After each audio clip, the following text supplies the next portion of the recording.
दोस्तों सभी लोग जानते हैं कि शेयर मार्केट एक समुद्र है। समुद्र में लहरों का कार्य करता है सेगमेंट। अब ये सेगमेंट कौन कौन से होते हैं दोस्तों? एक कैश सेगमेंट होता है, एक फ्यूचर का सेगमेंट होता है और एक ऑप्शन का सेगमेंट होता है। बात करते हैं कैश सेगमेंट में ट्रेडिंग करने से कि कैश सेगमेंट हमको क्या सिखाता है। दोस्तों अगर हम कैश सेगमेंट में ट्रेडिंग करते हैं, कैश सेगमेंट हमें यहाँ पे सिखाता है कि धैर्य और समय पर भरोसा रखना होगा, क्योंकि यहाँ पर जो इन्वेस्टर होते हैं, जो ट्रेडर होते हैं, लॉन्ग टर्म के लिए इन्वेस्ट करते हैं। तो बात आती है फ्यूचर सेगमेंट की। फ्यूचर सेगमेंट हमको की सोच और समझ कैसी रखनी होगी और दूर की दिशा को निर्देशांक हमें कैसे करना। तो वहीं पर ऑप्शन सेगमेंट सिखाता है जोखिम में भी हमें अवसर ढूंढना। हम कभी ऑप्शन ट्रेड करते हैं तो वहां जोखिम बहुत ज्यादा होता है, प्रॉफिट या हम ट्रेड के फेवर में बहुत कम होते हैं, लेकिन वहां पर हमें अवसर ढूंढ लेना ही लिए सबसे बड़ी बात होती है।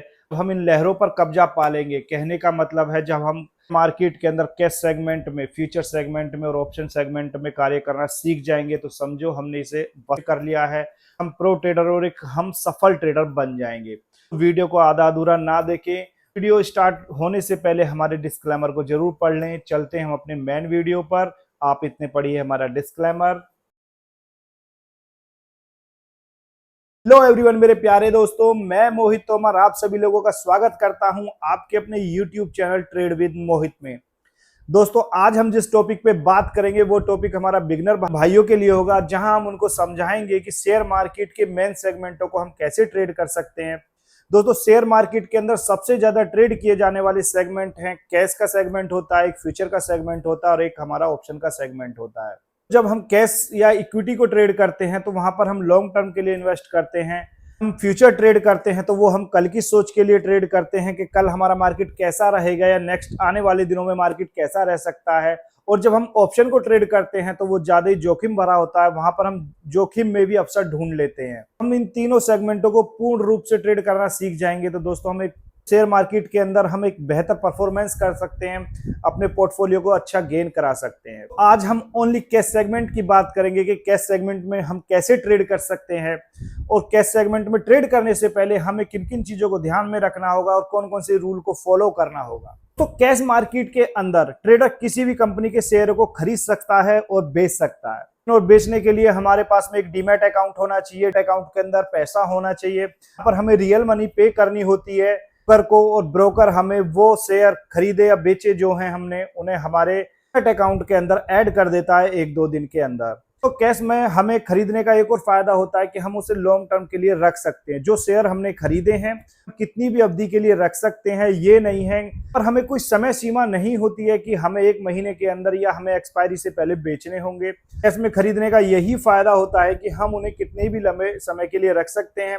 अगर हमें लगता है कि हमने जो शेयर हैं वो हमारे प्रॉफिट में चल रहे हैं, लंबे समय के लिए रख सकते हैं। अगर हमें लग रहा है कि जो हमने शेयर खरीदे हैं वो नेगेटिव रिजल्ट हमें दे रहे हैं, पर हम एक स्टॉप लॉस लगा के कार्य कर सकते हैं जहां हम छोटा सा लॉस लेके बाहर निकल सकते हैं। कैश मार्केट को हम एक एग्जांपल के थ्रू समझते हैं। हम मान लेते हैं कि टीसीएस कंपनी का शेयर 45 रुपए पे ट्रेड कर रहा है और हमें यहाँ पर 1000 शेयर खरीदने हैं। तो यहाँ पे हमें टोटल मनी जो पे करनी होगी ब्रोकर को वो 45,000 यानी कि 45,000 रुपए पे करने होंगे। ब्रोकर को ये पैसे पे कर देंगे। जो हमने 1000 शेयर खरीदे हैं ये हमारे डीमैट अकाउंट किसी भी कंपनी का हो वो वहां पर आकर 1 या 2 दिन में ऐड हो जाएंगे। कैश मार्केट में काम करने का यही फायदा होता है कि यहाँ पर हमारे रिस्क बहुत कम होता है, कि टाइम डिके का कोई इशू नहीं होता है कैश मार्केट के अंदर। बात यहाँ पर हमें कोई भी लिवरेज वगैरह नहीं मिलता है, यहाँ पर हमें टोटल अमाउंट पे करनी होती है।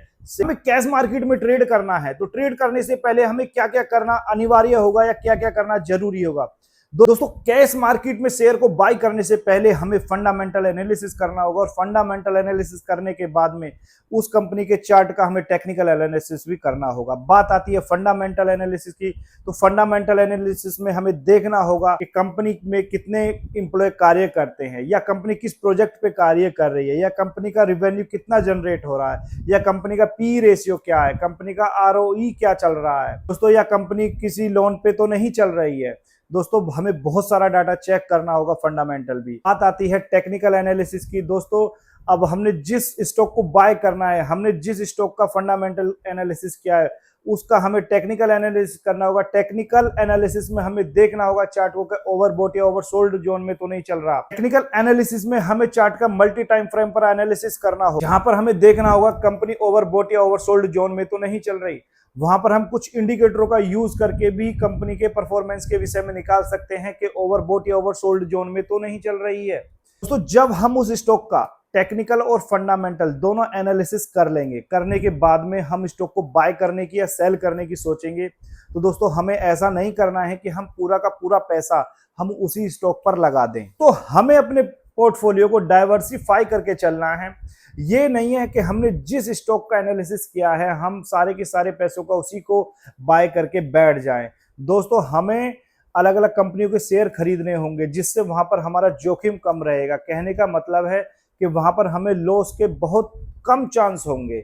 हम आईटी सेक्टर में निवेश कर सकते हैं, हम फार्मा सेक्टर में निवेश कर सकते हैं, ऑटो सेक्टर में निवेश कर सकते हैं, बैंकिंग सेक्टर में निवेश कर सकते हैं, फाइनेंस सेक्टर में निवेश कर सकते हैं। यहाँ पर हमें ओनली चेक करना होगा कंपनी के फंडामेंटल और टेक्निकल एनालिसिस, अगर हमें कैश मार्केट में कार्य करना है। दोस्तों, लास्ट में एक बिगिनर ट्रेडर या शुरुआती प्लेयर के लिए हम एक प्रो टिप बताने जा रहे हैं। प्रो टिप यह होगी कि हमें एक अच्छी कंपनी की फंडामेंटल देखने होंगे। हमें कभी भी ग्रीड और फियर के अंदर ट्रेड नहीं करनी होगी। हमें एक छोटे स्टॉप लॉस के साथ में कार्य करना होगा।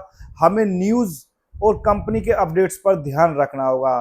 दोस्तों, अगर मेरा यह वीडियो आपको थोड़ा भी नॉलेजेबल लगा हो तो ज़्यादा से ज़्यादा लोगों में शेयर करना और हमारे YouTube चैनल ट्रेड विद मोहित को सब्सक्राइब करना बिल्कुल नहीं भूलना।